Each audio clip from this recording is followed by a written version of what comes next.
Salam satu track. Satu track. 9. Oke, selamat sore teman-teman. Sore. Nonton setia podcast Satu Track, sahabat Radar Banyuwangi. Masih kembali lagi dengan saya, Produser Turun Gunung, Bang Lukas ya, sekaligus wartawan untuk pos sport balapan yang akan memandu podcast sore hari ini. Tapi seperti biasa nggak sendiri, saya Mbak Mas magang juga di sebelah saya. Halo semuanya, saya Devi dan sekarang tetap jadi host magang untuk yang kedua kalinya. Dua seri deh. Dua Iya, seri betul. baru. Dua seri. Ya, di sebelah saya masih sama Bang Aco dan Bang Ben. Siap. Yang nanti akan siap membahas serba-serbi MotoGP ya, terutama ya seri terakhir kemarin ya, seri di Balaton Park di Hungaria, sirkuit baru yang ternyata kecil-kecil cabai rawit membahayakan ya. Iya, betul. Sangat membahayakan. Oke, sebelum kita ke sana, Marco yang ingat kita dulu punya segmen namanya Pojok Track. Ya. Iya, Pojok di sana Track. kita akan bahas serba-serbi. Nah, sebelum kita ke topik yang serius, kita masuk dulu ke segmen Pojok Track. Pojok track. Pojok Oke. track. Oke, di sesi Pojok Track ini Devi akan bertanya beberapa hal serba-serbi balapan yang tentunya ada di luar konteks ya, di luar pembahasan Betul. Iya. teknis kita yang biasanya cukup berat. Iya. Nah, kira-kira apa yang mau ditanyakan Mbak Devi Suryani? Silakan Mbak Devi. Yang mau ditanyakan kali ini tuh berhubungan langsung sama pengalaman nih, Mas Lugas. Karena waktu itu kemarin minggu lalu, kebetulan saya tuh juga sempat jatuh nih dari motor. Terus pas waktu jatuh itu jadinya keinget juga nih sama pembahasan yang ada di MotoGP. Kira-kira kalau pembalap itu jatuh itu kayak gimana? Apalagi yang di minggu kemarin ini itu sampai ada yang motornya terbang dan masih sempatnya menanyakan keadaan dari orang yang hampir kena motornya itu. rame-ramenya. Iya betul, rame-ramenya. Itu sebenarnya mungkinkah ada teknik dari pembalap itu untuk saat kecelakaannya, atau mungkin mereka itu emang udah strong banget gitu? Gimana menurut itu Bang Be? Oke. Baik, jadi memang setiap pembalap itu harus mempunyai selain nyali balap juga untuk safety itu diperhitungkan juga. Iya, iya. Salah satunya seandainya terjadi crash atau delosor itu memang ada tekniknya. Oke. Jadi biasanya ini gini, yang paling mudah adalah kalau dia crashnya di gravel, dia ngikut aja biasanya, ngikutin arah lajunya dia gitu. Karena apa? Kalau dia ngelawan, dia akan bahaya juga bagi dirinya. Dan tidak ada orang crash itu tangannya gini, tidak ada. Kecuali crashnya kayak kemarin aku saat terlentang gini, tapi secara dia langsung seperti ini. Sekiranya nggak terlalu kenceng, dia nggak apa-apa. Tapi kalau kenceng biasanya langsung gini. Karena tujuannya apa? Untuk melindungi badannya dia, agar tidak tangan patah dan sebagainya. Nah, cuman yang crash yang agak horor sebenarnya itu adalah yang high set. Kalau ada cuplikannya lihat di Mandalika, Marc Marquez itu high set di Mandalika itu sampai motornya kayak kitiran itu. Dia sempat diploma mengadakan penglihatan sempat bermasalah dia karena crashnya sampai banyak kali di Mandalika itu. Jadi juga crash yang lainnya. Jadi kalau high set itu kita nggak tahu arahnya. Karena pas ke kiri gini dia pasang mana, atau pas belok gini dia ke sana. Dan biasanya kalau untuk high set ini langsung ada ini airbagnya, ngembang dia. Airbag. Dia sekiranya gerakannya melebihi apa yang biasa dilakukan pembalap, dia kan secara otomatis mengembang. Dan itu ada indikatornya, biasanya di lengan, di sini atau di sini ada nyala. Jadi kalau di balapan ada pembalap duduk itu ada nyala, nah itu berarti ABS-nya bekerja otomatis. Nah, kembali lagi ke kecelakaan tadi. Jadi setiap pembalap itu memang punya teknik, harus gitu. Dan biasanya gini, mungkin sempat lihat ya kalau balapan dipegangin terus sama motornya, Marquez siapa dan sebagainya. Itu sebenarnya tujuannya menjaga motornya biar tidak mati. Karena di MotoGP tidak ada starter. Double starter tidak ada. Dia itu Starter elektrik nggak ono ya? Nggak ada, elektrik nggak ada. Manualnya pun nggak ada. Dia adanya dia ngidupinya adalah ada di samping kiri itu dikasih alat, ditekan langsung gitu dah. Biasanya kalau di Moto3 kayak roda di belakangnya tuh dimasukin roda belakang, dipencet, mutar gitu, seperti itu. Nah, jadi tujuannya megang itu menghindari motornya mati, mesinnya mati, karena kalau mati kerugian juga. Katakanlah ini tidak terlalu bahaya crashnya, dia bisa ngelanjutin. Oh, berarti semangat untuk melanjutkan ya tetap ada. Oh iya, tujuannya satu. Kalau pembalap ada yang jatuh ditinggal motornya, tapi ada pembalap jatuh masih dipegang untuk diberdirikan. Karena apa? Tujuannya pada sponsor. Gitu loh. Pembalap ini benar-benar bekerja membalap bukan dirinya tapi untuk sponsor juga. Karena kamera yang menyorot itu juga menjadi nilai jual juga. Semakin banyak, biasanya nanti akhir tahun ada berapa akumulasinya, Ducati sekian persen penayangannya, sekian menit ketemu berapa persen, Grace ini sekian, Yamaha sekian, itu mesti ada tuh setiap tahun gitu. Jadi sebenarnya kalau kita bicara soal safety tadi itu pembalap ya memang safety, tapi saya bilang di mana di podcast kemarin nyawanya pembalap MotoGP ini paling banyak, bukan 11, 21 karena langsung beranan. Karena kemarin sedikit flashback aja kejadiannya Acosta, tapi yang membahayakan akhirnya kan hampir kena kameramen, kurang sedikit saja. Itu untungnya terpental gitu. Tapi Acosta kan tergelincir gini karena dirinya tidak terlalu kenceng, tapi motornya itu imbasnya itu tadi. Akhirnya nggak bisa melanjutkan. Nggak bisa melanjutkan. Karena sudah. Tapi Acosta tetap ngambil motor cadangan waktu itu. Akhirnya dia bisa masuk 10 besar. Nggak luka-luka juga itu? Nggak luka karena tidak terlalu fatal. Karena dia hanya berjalan slide ke ini. Kecuali kayak kemarin Marquez yang di mana itu? Di ini dagunya karena kerikilnya itu masuk gini, jatuh itu. Akhirnya jahitan dia. Kerikilnya terlalu besar katanya. Kan ya jatuhnya macam-macam, tertelungkup, dan sebagainya. Tapi yang jelas di sini tekankan bahwasanya pembalap itu punya tekniknya. Kalau nggak punya teknik, ngawur malah akan membahayakan dirinya. Betul. Dan diimbangi dengan latihan gym untuk memperkuat otot-ototnya. Jadi begitu dia ada kecelakaan, megang kendaraannya biar tidak mati mesinnya, biar bisa digunakan lagi. Kalau enggak sekiranya bahaya, dia memang dilepas, gitu. Kayak berarti juga harus bisa menilai situasi juga ya? Iya, contohnya kayak dulu ada, ini nggak mau cerita ya? Iya, Maverick finalis waktu di Yamaha, pas waktu trek lurus mau belok kanan, ringnya bermasalah, akhirnya dilepas. Terjun dia dari motornya jalan sendiri, dan memang itu ada masalah. Gitu. Jadi dia teknik menjatuhkan dirinya, gitu. Berarti kan dia sudah mempelajari, saya jatuhnya seperti apa. Jadi waktu itu Maverick finalis ada kendala di gasnya nggak bisa ditutup, akhirnya bandang lah istilahnya. Akhirnya dia lompat dari motornya itu untuk mengamankan. Kalau pada saat jatuh itu ada kemungkinan untuk membahayakan pembalap lainnya nggak?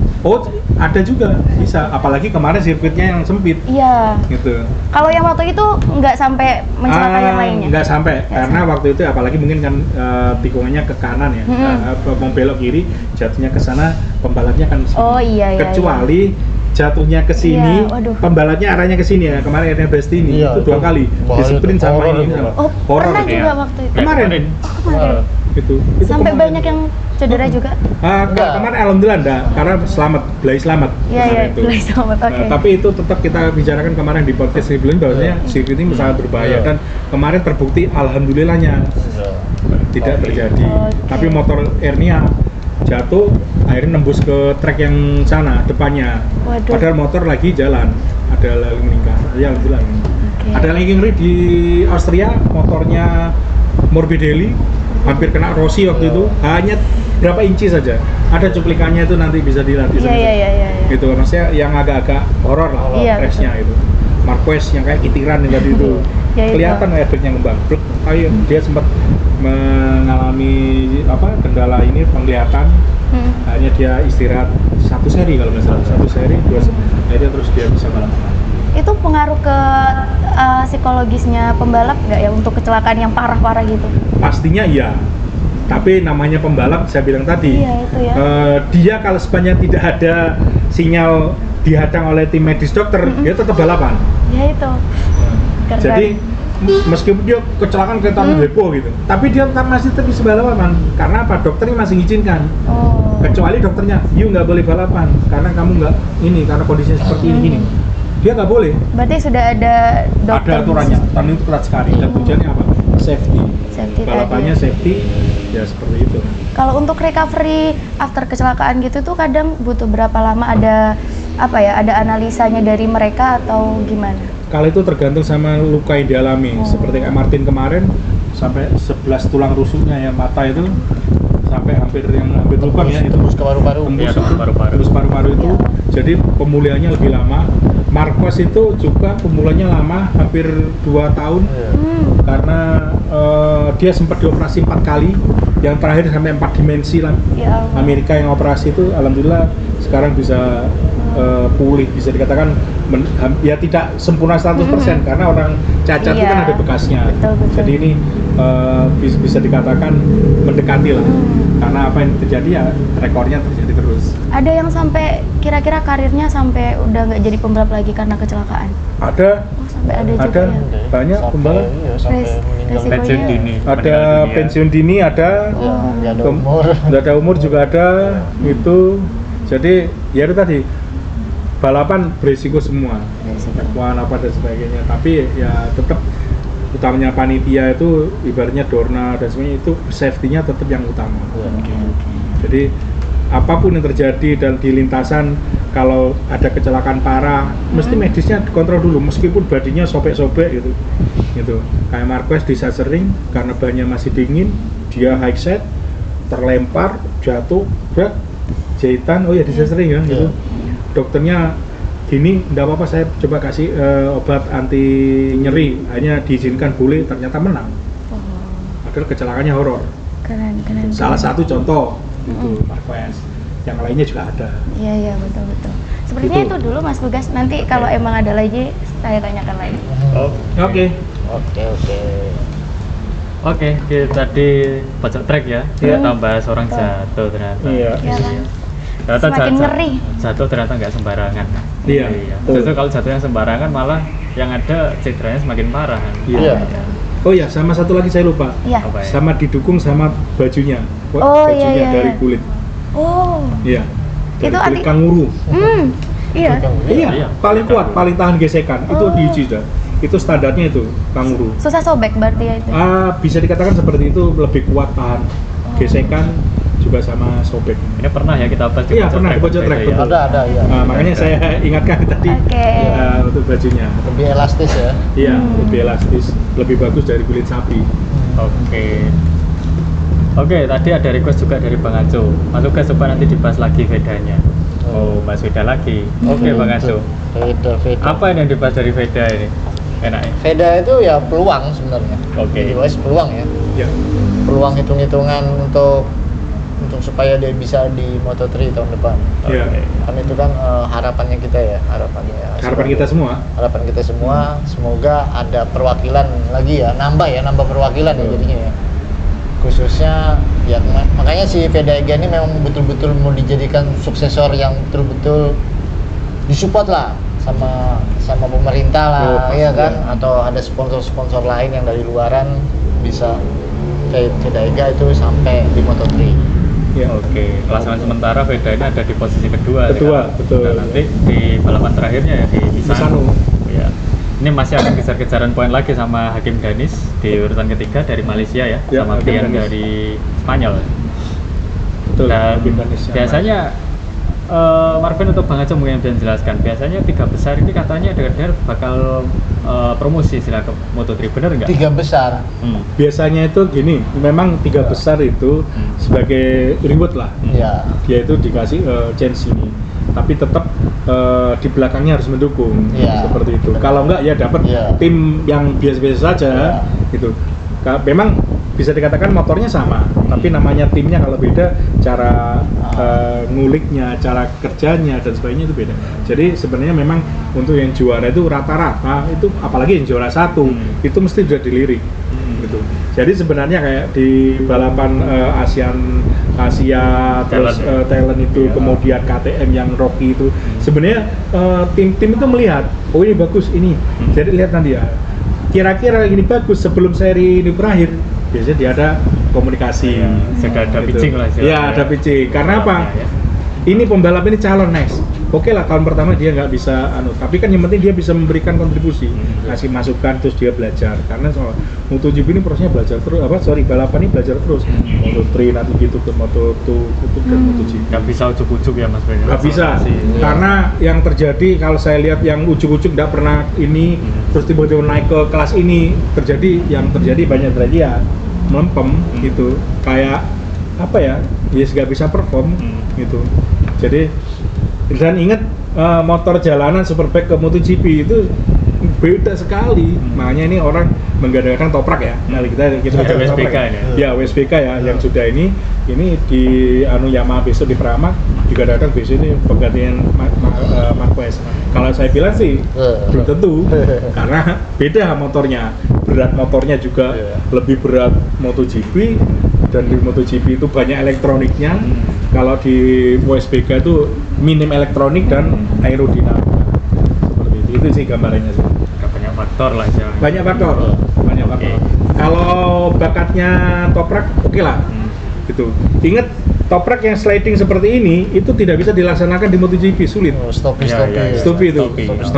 Itu beda, makanya beda pengeremannya, sistemnya beda. Walaupun sama-sama Brembo ya. Brembo ya benar, karena ya itu motor massal sama motor prototype.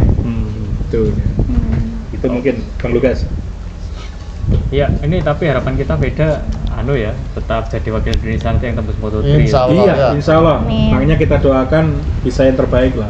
Biar kembali lagi Indonesia lah yang berkembang lagi. Meskipun track time-nya kemarin sebenarnya kan Veda ini sudah di jalur yang tepat, karena dia kan masuknya di Honda Asia Thailand. Itu kan memang bibit yang jalurnya ke MotoGP itu kan di Honda Asia Thailand kan. Tinggal sponsor-sponsor yang mendukung ini loh. Betul. Kan menjembatinya sudah nih si Honda Asia Thailand ini memang tujuannya ke MotoGP.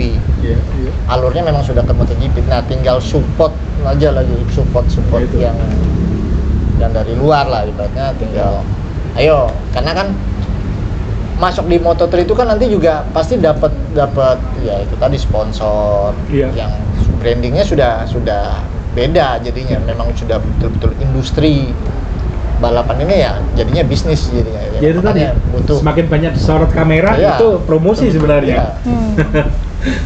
Makanya tadi bilang ada harapan yang anggap aja kan memang yang dibidikan juara sama yang runner up.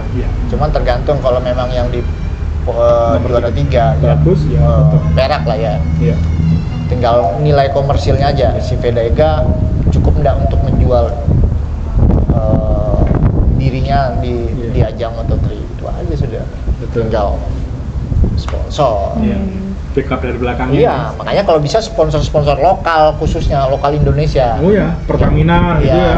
Khususnya yang lokal Indonesia, jangan yang dari luar kalau bisa. Lokal Indonesia yang sponsori motornya Vega. Kan banyak tuh. Wonderful Indonesia bisa. Banyak.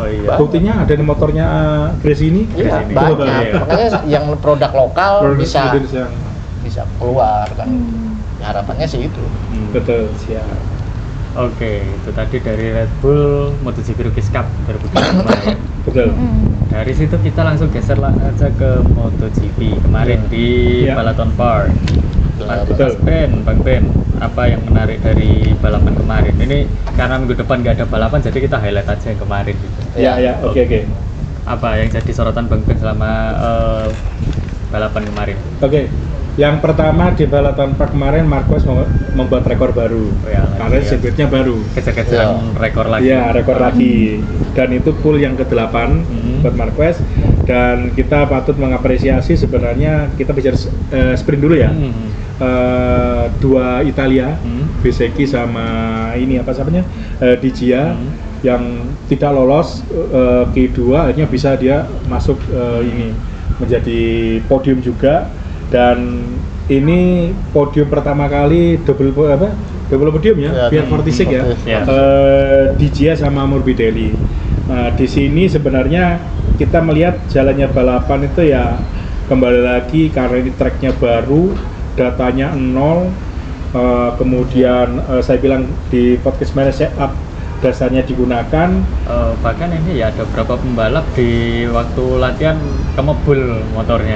Iya betul. Nah jadi ini gini, setup baru ternyata kemarin bocorannya Marquez menang itu dia 2 motor itu gear rasionya berbeda-beda. Karena treknya ini pendek. Tidak sampai mengembang kecepatan full, dia sudah belok, mengalir, mau separuh gas, akhirnya belok lagi. Nah, akhirnya kemarin Marquez mencoba motor tuh 2 di settingan gear rasionya. Ternyata itu berhasil, dan saya kira kemarin sempat beledu itu ya faktor karena nggak biasa pendek, seperti itu, akhirnya terjadi mungkin ya overheat karena di sana juga titik pengeremannya kan stop and go di sana gitu. Jadi kemarin Marquez kembali lagi bisa memenangkan yang ke-13-nya untuk sprint ini ya, tanpa perlawanan bisa dikatakan. Saya bilang kemarin Marquez nyantai ya, sampai hampir 2 detik lebih ya dengan di Gia. Dan yang paling nggak menyenangkan sih biasanya dari satunya menang, satunya nggak menang. Dia Pecco ya, dia hanya start dari posisi 13 ya, dia nggak bisa maksimal, terus kembali lagi dia berkeluh kesah lagi ke Ducati. Saya kira ini nggak pantas lah seorang juara dunia 2 kali dan yang memimpin proyek pengembangannya Ducati masih seperti itu omongannya. Banyak juga pengamat yang mengatakan sama seperti itu, dan sebenarnya juga apresiasi juga Grace ini ya, bisa finish 5 sama 8 ya, dapat poinnya, karena yang kemarin seri berikutnya sebelumnya tidak maksimal karena Alex dapat long lap kemudian jatuh. Kemarin Alex saja juga sempat jatuh tapi bisa tetap bertahan meskipun finish di agak buncit di race-nya, mungkin itu. Tapi kalau dilihat ini Grace ini Firman kayaknya agak semangat ini ya, gara-gara kemarin podium. Iya, ya itu yang membuat kita bagus ya. Firman ini pembalap memang bagus, Ducati saya bilang ambil seorang Firman ini ya, karena talentanya muncul, tinggal waktu saja berbicara. Tapi kemarin sudah dapat sprint sama podium di race juga sudah dapat. Ini menunjukkan Ducati tidak salah memilih. Dan ingat di balapan kemarin ya, di sprint ya, Taro ya, overshoot ya. Nah, itu overshoot itu sangat membahayakan sekali. Untungnya tidak sampai banyak pembalap karena tikungannya sangat sempit, lebar, terus masuk ke kanannya itu. Untungnya hanya airnya Bastianini yang kena, akhirnya bermasalah airnya dengan RHD-nya. Akhirnya juga tidak bisa melanjutkan balapan juga karena crashnya kembali lagi di jalur track yang masih clear ya, masih balapan ya. Untungnya dia clear, maksudnya clearnya itu. Kalau enggak bisa karambol. Misalkan kalau banyak pembalap langsung beruntun. Nah itu karena tracknya itu masuk di jalur balap, jalur dalam gitu. Kecuali kayak Kostarman lah ke kanan, ini ke kiri. Ternyata ini jatuh motornya masuk ke tikungan iya. Untungnya ya kan kembali lagi selamat itu tadi. Jadi ini sebenarnya balapan ini menyajikan balapan yang asik. Memang sulit sekali terjadi salib penyalip itu, dan saya kira memang agak tanda kutip berbahaya berbahaya itu dari saya. Tapi ini juga ya, karena ada Balaton Park akhirnya ada sirkuit dengan karakteristik yang unik lagi istilahnya. Iya, betul. Karena kan kalau kita lihat di sirkuit-sirkuit yang lainnya hampir tidak ada yang menyerupai Balaton Park, ya kan? Karena kalau kita lihat stop and go-nya sirkuit itu tidak ada yang top speednya itu serendah Balaton Park. Iya. Karena para pendek juga dan ya itu tadi sirkuitnya belum maksimal ngembang gas kita, ketemu tikungan patah lagi. Jadi mau mengembangkan, makanya harapan saya kemarin saya pikir Yamaha inline yang cocok ke sana. Tapi ternyata yang berbicara banyak di sini Honda malah. Kebalikan lagi ini muncul ini. Ini malah Honda malah 5 besar ya. Iya, betul. Di main race Luca Marini. Iya, Luca Marini betul. Di sprintnya juga masuk di 4 sama 6. Ini kan Luca Marini sama sama siapa? Juan Mir. Ya.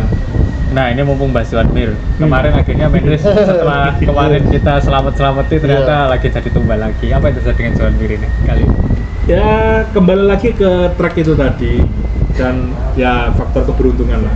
Jadi pembalap itu begitu pembalap bagus, tim bagus, tapi terakhir adalah faktor keberuntungan. Jadi enak-enak mimpin, seperti itu.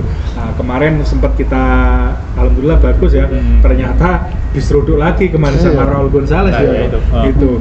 Jadi ini kembali lagi faktor luck ya, tapi untungnya Honda kalau saya melihat di sprint sama di race ini progresnya bagus dan kebalikan yang terjadi dengan Yamaha. Iya.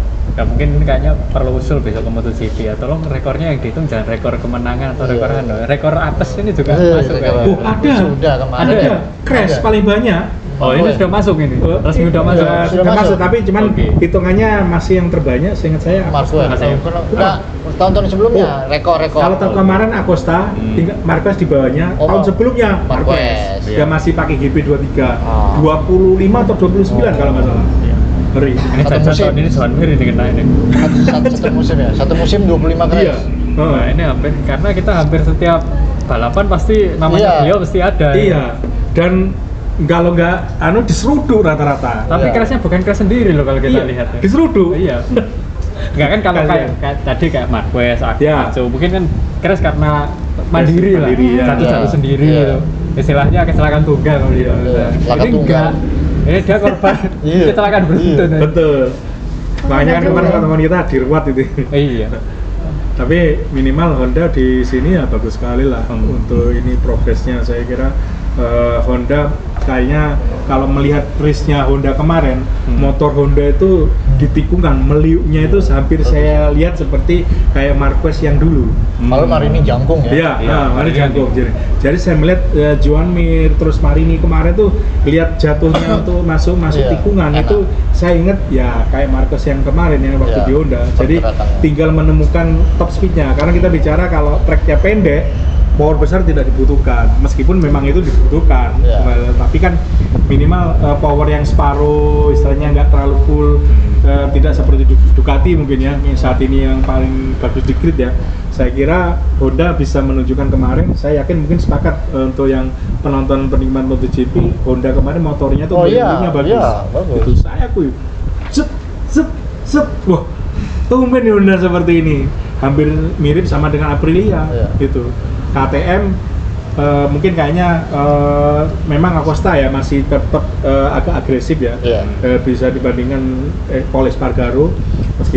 Mungkin Acosta sedikit dianu sama crew chiefnya, jangan terlalu maksain karena yang dialami KTM itu adalah masalah ban juga spinnya.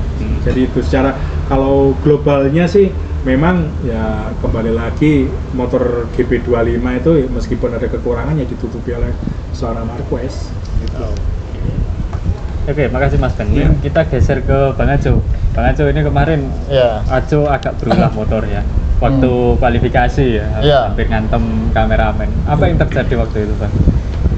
Itu kemarin tuh ya sempat ya mungkin ban ya Pak ya, mungkin ya. Terlalu agresif kalau aku lihat terlalu agresif. Terus sirkuit juga sirkuit baru, ya kan mungkin pengenalannya mungkin cuma berapa hari. Ya makanya akhirnya terjadi crash. Sebenarnya sih aku ingin merangkum jalannya balapan mulai dari sprint dan main race ya.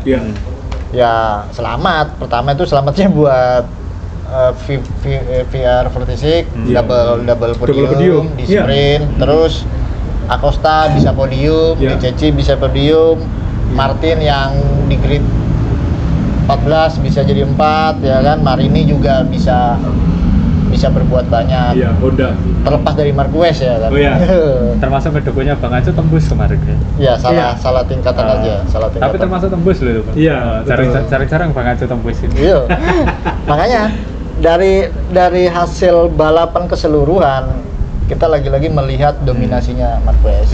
Ya kan. Kita lihat, aku jujur Pak, pada waktu nonton itu akhirnya kayak bukan tidak bersemangat ya, pada posisi itu ngantuk ya. Jadinya aku ngelihat, wah Marquez lagi, kan gitu ya dalam hati ya. Karena memang Marquez sangat-sangat mendominasi di kalender tahun ini. Cuman yang perlu digarisbawahi jangan terlena Ducati. Itu peringatan dalam artian ini mungkin lepas dari topik balapan kemarin. Karena kalau saya lihat berapa seri terakhir ini di bawahnya Marquez itu mesin lain loh. Iya. Ada pabrikan berbeda, ya, KTM. Aprilia, KTM. Ya. Berarti kan secara keseluruhan sebenarnya Ducati tidak mendominasi. Betul.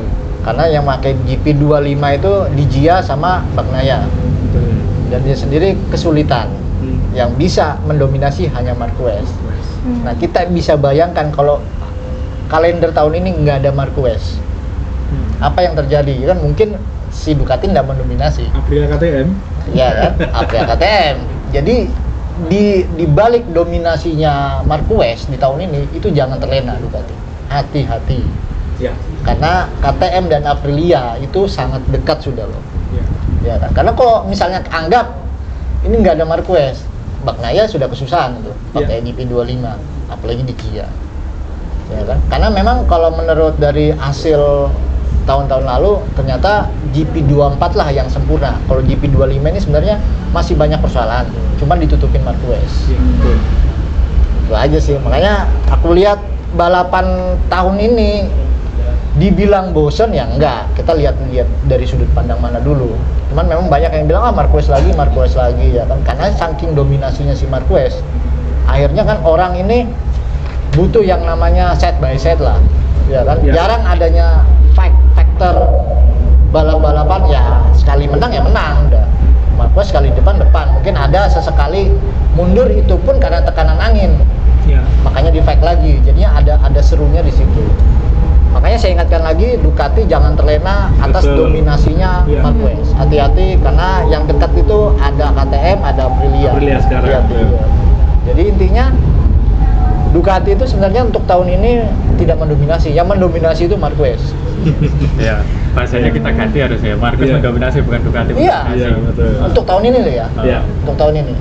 Karena ya GP25 sendiri si Bagnaia sama Gia enggak seperti kayak Marquez. Ketolong sama Marquez.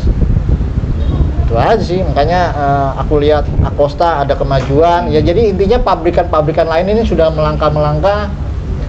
Bahaya ini Ducati. Hati-hati buat Ducati. Iya, ya memang sepakat saya. Ya, karena Gigi D'Alino juga waktu libur musim itu sudah ngomong bahwasanya KTM dan Aprilia ini sudah mendekat, jangan santai. Mereka progresnya sudah bagus. Apalagi KTM bisa dikatakan sekarang anggaran budgetnya itu dari Bajaj sudah bukti konkret nyatanya sampai Acosta sekarang bisa dikatakan nurut ke KTM. Ya, intinya manajemen Ducati nggak salah pilih Marquez untuk tahun ini ya. Betul. Untuk tahun ini. Untuk jangka pendek lah dulu, pendek ini nggak salah pilih. Aku nggak bisa bayangkan kalau masih mempertahankan Martin. Bagnaia memang dipertahankan sampai detik, tapi kan Bagnaia tidak bisa berbuat banyak. Tapi kan tujuannya Ducati sebenarnya yang kita bahas adalah marketingnya kan? Itu di awal. Itu ternyata terbukti. Ternyata si Marquez ini bukan jadi ladang juara seri aja, jadi ladang cuan. Betul. Iya. Ini ngomongin marketing kayaknya pembalapnya harus ada nih yang ngurusin nih. Oh ya pastinya. Jadi biar MotoGP ini seru lah. Akhirnya yang dilihat nggak pembalap itu. Berarti udah seru ini. Ini karena tapi eranya nanti kan ada masanya. Tapi tenang aja Bang Ajo. Di mana ada satu mendominasi pasti nanti ada apesnya juga. Dan itu yang bisa kita lihat di balapan sebelah ya, balapan mobil. Iya, betul.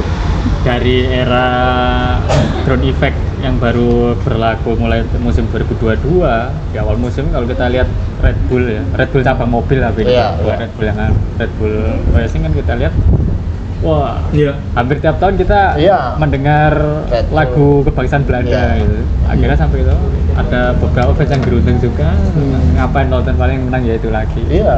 Tapi pada akhirnya ketika ada engineer yang cabut ya udah. Akhirnya juga turun juga. Ini juga berlaku buat Ducati ini nanti. MotoGP khususnya ya kan. Takutnya ya itu tadi. Akhirnya penonton ini terus akhirnya nanti jatuh juga. Makanya saya lebih apa ya, maksudnya lebih ibaratnya itu sekarang itu saya lebih sukanya nonton yang di bawahnya MotoGP pada akhirnya ya. Moto2 kan lagi sengit-sengit apalagi Ega itu. Jadi ini asik belum kebaca. Kalau sekarang itu bukannya nggak tertarik dengan apa yang terjadi, enggak. kan sudah dukun kita itu sudah Marquez. Oh iya. Ini sudah dukunnya Marquez ini sudah memang ada di kalender tahun ini sudah. 2 musim inilah. Iya. Oh. Sudah kita bisa sudah Marquez sudah. Pasti sudah. Iya kan? Iya. Makanya aku nggak bisa bayangkan kalau itu tahun ini Ducati tanpa Marquez. Aku nggak bisa bayangkan. Yang jelas kalau secara mendominasinya dia sudah berapa kali? 13. Iya. Iya kan? Double podium, sprint sama itu. Kalau double podiumnya back to back 7 kali. Berturut-turut dan rekor. Masih ada. Ini ada seri berapa ini? Lepas dari selain Marquez, kita ada BCC ini sudah berapa kali naik podium? Iya. Iya kan? Sirkuitnya yang belum ditaklukkan Mandalika sama Partimo. Nah, tinggal nungguin. Yang kelihatan yang nemenin podium di podium Marquez itu hanya Alex yang masih kelihatan banyaknya podium loh ya. Iya. Yang sisanya kan cuma nyempil aja. Bagnaia nyempil. Tapi saya sambung ya, untuk Alex ini saya kira terjadi agak sedikit kemunduran sama faktor luck juga ya. Kemarin habis cedera itu terus kemarin di race dia sempat crash sendiri ya, meskipun dia bisa ngelanjutin. Firman juga gitu. Jadi saya kira ini kayak mungkin ya kembali lagi mungkin harus mentalnya ya harus lebih kuat ya, karena tahu kakaknya gini pengennya dia harus di P2 minimal mendekat ya. Tapi yang terjadi kemarin kan yang paling dekat karena kita bicarakan Alex kan yang paling dekat nilai dengan Marquez itu kemarin kayak mungkin Alex sendiri ya kayak terbebani juga sih seperti itu. Kalau Pecco memang ya sudah di internal Ducati kayaknya sudah nggak nyaman sekarang yang terjadi karena faktor kembali lagi berkeluh kesah itu tadi. Makanya poinnya kan intinya tahun ini yang mendominasi itu Marquez. Iya, mendominasi bukan Ducati. Bukan Ducati. Iya kan. Beda dengan tahun sebelumnya. Itu kan yang Bagnaia Martin, sisanya Ducati satu lagi. Oke. Karena salah satu pengamat juga ngomong bahasanya Marquez itu beda dengan Pecco. Maksudnya gini, Marquez waktu awal ke Ducati kan dia pakai GP23. GP23 itu motor yang paling struggle, yang paling bermasalah, paling kaku. Begitu mendapatkan dia GP25, langsung GP25 karena GP24-nya loncat, dia merasakan kalau ini lebih enak. Sedangkan Pecco dari motor GP3 ke 24 itu yang bisa dikatakan sempurna ya, ke-25 yang ada masalah dia akhirnya hilang. Makanya kan bisa dibayangkan kalau Marquez itu pakai GP24. Nah, bisa dibayangkan itu. Kan bisa dibayangkan. Seandainya beli saya kendaraan sama, ngomongin seperti itu, ternyata kan terbukti sekarang seperti itu. Ternyata tanda kutip GP25 ini sebenarnya punya masalah. Memang front end-nya itu, tapi yang sempurna memang GP24 yang kalau saya melihat ini. Makanya kan sekarang itu yang intinya lu sudah rubah gaya balap kamu, karena motor ini sudah seperti ini DNA-nya. 2025 ini sudah tidak bisa, kan sudah di freeze semua. Tinggal pembalapnya yang menyesuaikan. Sampai 2006 loh. Iya. Tapi dengan sampai 2026. Iya, 2006. Gini, jadi sebenarnya keuntungannya Ducati pabrikan dengan mengeluarkan GP25 ini sebenarnya dia masih bisa mengulik. Karena komponnya otomatis dia motor baru. Kalau GP24 sudah dihentikan. Gitu. Kayak posisi pengembangannya sudah betul. Terus ride height device-nya itu juga lebih rendah untuknya yang pabrikan. Kalau yang GP24 masih di itu. Jadi sebenarnya poin GP25 muncul di Marquez ini sebenarnya masih bagus untuk 2026. Gitu. Asalkan Marquez. Asalkan Marquez tetap. Terus yang kedua, yang kedua, aerodinamika yang dipakai Pecco sama Marquez ini sudah beda. Marquez Pecco masih menggunakan aero yang lama. Sedangkan Marquez sudah menggunakan aero yang baru yang dia hybridnya. Hybridnya 24 sama 25. Betul. Pecco nggak mau. Dia bertahan ngomong tetap minta GP24 seperti itu. Jadi ini kembali lagi ya itu tadi kalau sudah stylenya sudah dirubah sampai gini dan 1, 2, 3, 4 kali berarti kan harus merubah. Memang benar harus merubah gaya balapnya gitu. Kan sudah di freeze semua. Betul. Sepakat. Sepakat ya? Sepakat saya. Berarti Ducati GP25 tidak mendominasi ya? Sepakat. Yang mendominasi adalah Marquez. Karena perbandingannya sudah kelihatan antara Gia sama Bagnaia yang sama-sama pakai GP25 dikalahkan oleh seorang Alex Marquez. Oh iya, yang pakai GP24. Ya, itu. Berarti kan bermasalah ya. Bermasalah, betul. Oke, dari highlight tadi kita geser lagi ini, Bang. Ya. Kita gesernya ke segmen gosip. Ya. Ada gosip apa ini di Pedok, Bang Acu?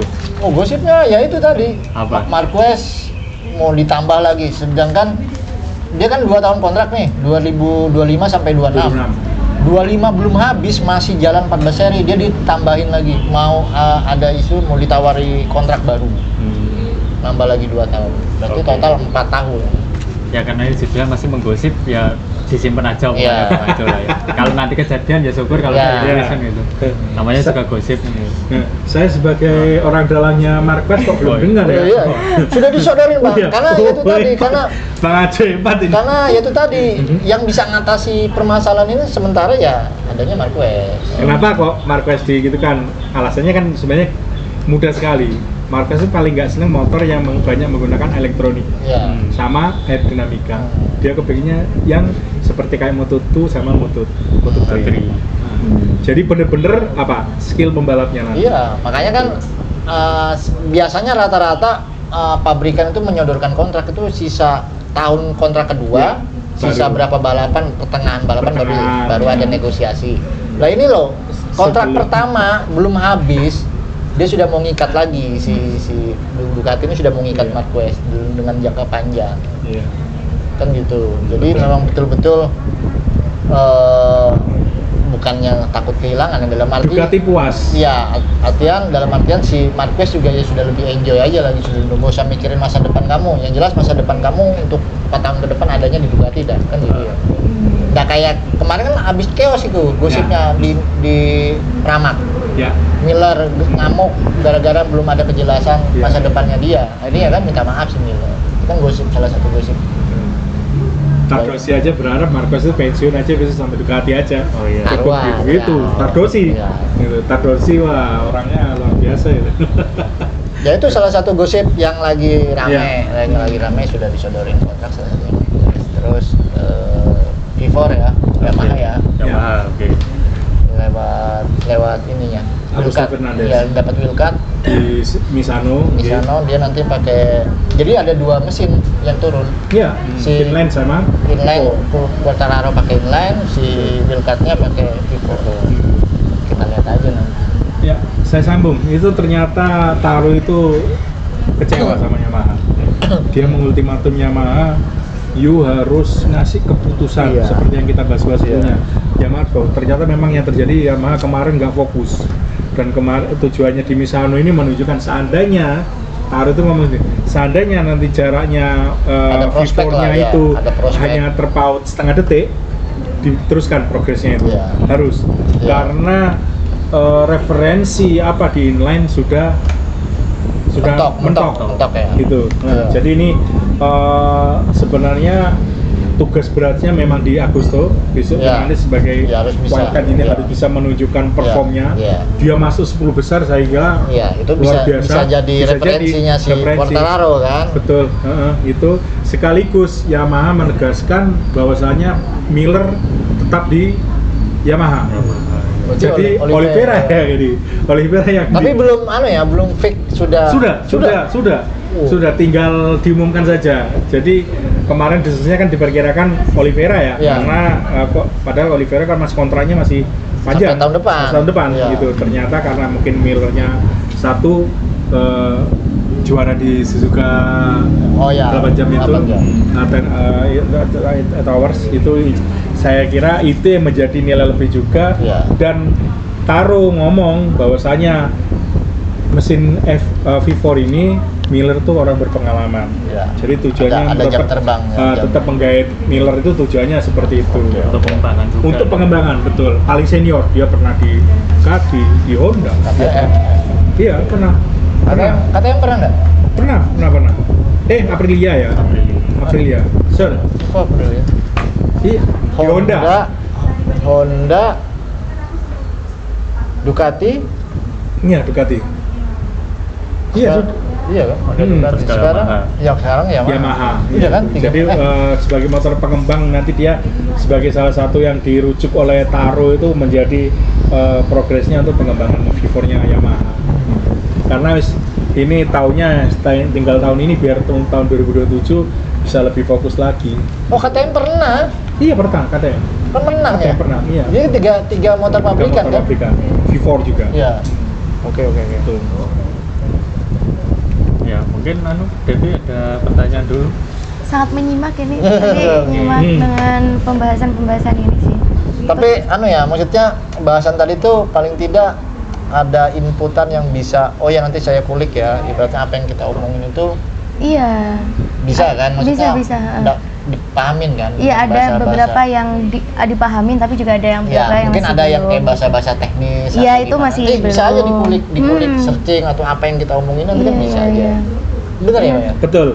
Karena banyak ya yang bisa dilihat dari MotoGP itu nggak cuma balapannya, tapi juga dari tekniknya bisa, mungkin dari itu motornya, dari pembalapnya sendiri gimana gitu. Banyak sih. Jadi tadi seru dengerinnya. Nanti coba lihat videonya Marquez yang di Mandalika. Kecelakaan Mandalika. Musim berapa kan? 22-nya ya. 22. Oke. Itu sampai kayak kilingan itu motornya Marquez itu. Karena ya itu tadi high set gitu. Tapi mudah-mudahan nanti di Mandalika besok jangan. Harapannya sih. Itu ada gosip lagi tuh Mandalika. Aduh, apa gosipnya ini? Iya, itu lagi. Pasti nggak bisa bayar. Klasik guys. Tapi klasik masalah klasik. Ujung-ujungnya ya penyelenggara yang suruh bayar. 2 bulan lagi kan? Mandalika 2 bulan. Oktober. Iya, 2 bulan lagi tuh. Iya. Iya, Oktober lagi. Oktober. Sudah ada isu itu. Iya. Tapi tetap berlangsung. Tetap berlangsung. Ya buat teman-teman di Indonesia yang punya rezeki lebih lah, ayo didukung bareng-bareng. Iya. Terlepas dari enak gak enaknya sesuatu 2 hal di sana lah yang pernah kita bahas beberapa podcast sebelumnya.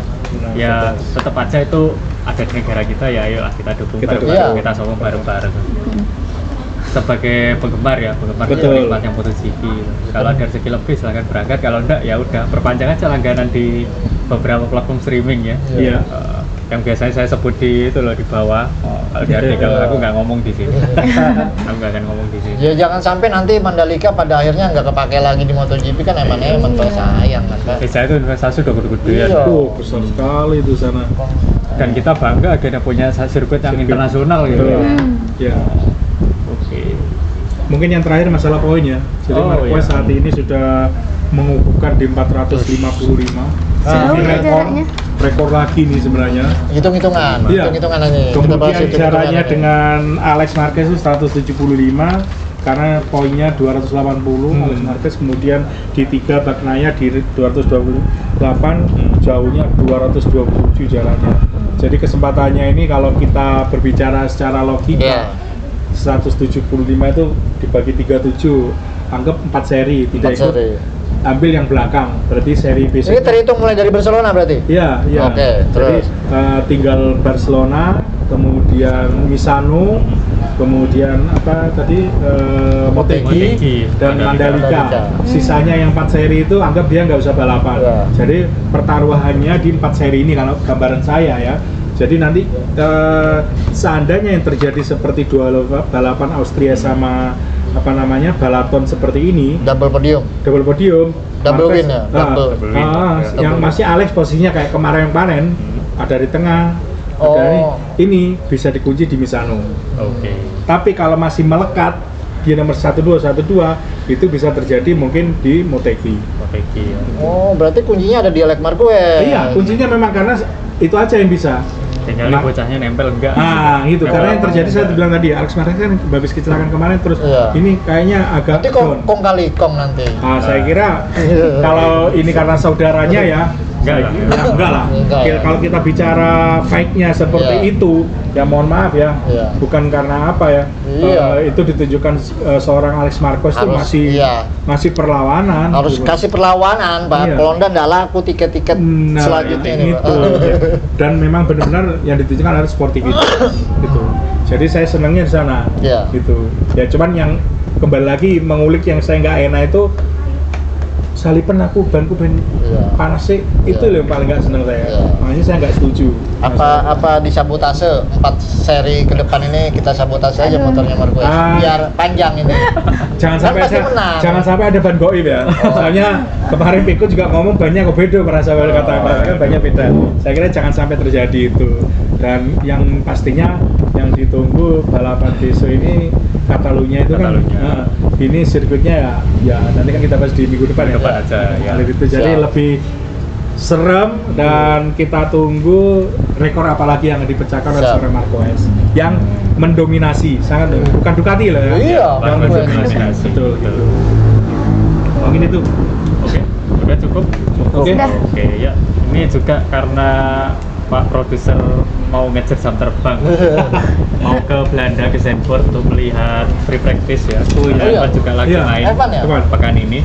Jadi mungkin buat teman-teman yang mungkin langganannya udah double sekaligus sama Evan, jangan lupa nonton juga karena di pekan ini kita akan melihat Max Verstappen di kandang sendiri ya. Sendiri dengan mobil yang tidak enak, ngapunten. Dan nanti podiumnya itu orange semua itu. Yang di beberapa titik itu di tribun itu tribunnya kalau Verstappen saya melihat ini ya di Evan ya. Itu luar biasa itu penggemarnya itu. Garis keras semua itu. Iya. Ultras sih. Gitu. Ultrasnya. Iya. Ya mungkin itu dulu pembahasan untuk highlight ya MotoGP Hungaria yang cukup ngeri juga karena sirkuitnya baru dan cukup banyak insiden juga ternyata di awal. Semoga di musim depan bisa diperbaiki dari regulasi atau apa. Betul. Iya. Dan teman-teman jangan lupa untuk dukung podcast kita ya. Dengan kasih like, kasih komen juga. Ya, komennya boleh nggak harus kok, boleh kritik, boleh saran, boleh pertanyaan juga nggak apa-apa. Karena masukan dari teman-teman juga ya bisa jadi pembahasan yang menarik juga buat kita nanti. Iya, seperti itu. Jangan lupa di-share juga ke teman, ke tetangganya yang belum kenal MotoGP, silahkan diracuni. Ya, betul. Biar semakin banyak seperti ini diracuni. Biar semakin banyak juga yang suka atau menggemari olahraga motorsport ya. Karena di Indonesia sudah siap itu ada sirkuit internasionalnya. Dan ada juga tadi kita bahas di awal pembalapnya juga kayaknya udah mulai siap-siap, rancang lah. Seperti itu. Dan nggak betul kemungkinan juga nanti di tahun berapa ada wakil dari Indonesia yang juga main di MotoGP. Amin. Yang nanti bakal kita bahas juga di podcast satu track. Betul. Nggak tahu nanti Mas Ben masih ada atau enggak kan gitu ya. Iya. Pasti ada itu. Oke. Ya untuk pembahasan Catalunya kita pending dulu minggu depan karena ya MotoGP-nya libur dulu. Jeda seminggu ya. Tapi jangan khawatir karena di F1 main minggu ini. Jangan lupa untuk nonton reaction juga. Seperti biasa sebelum kita tutup Mas Ben, jangan lupa salam satu track. Salam subscribe. 93.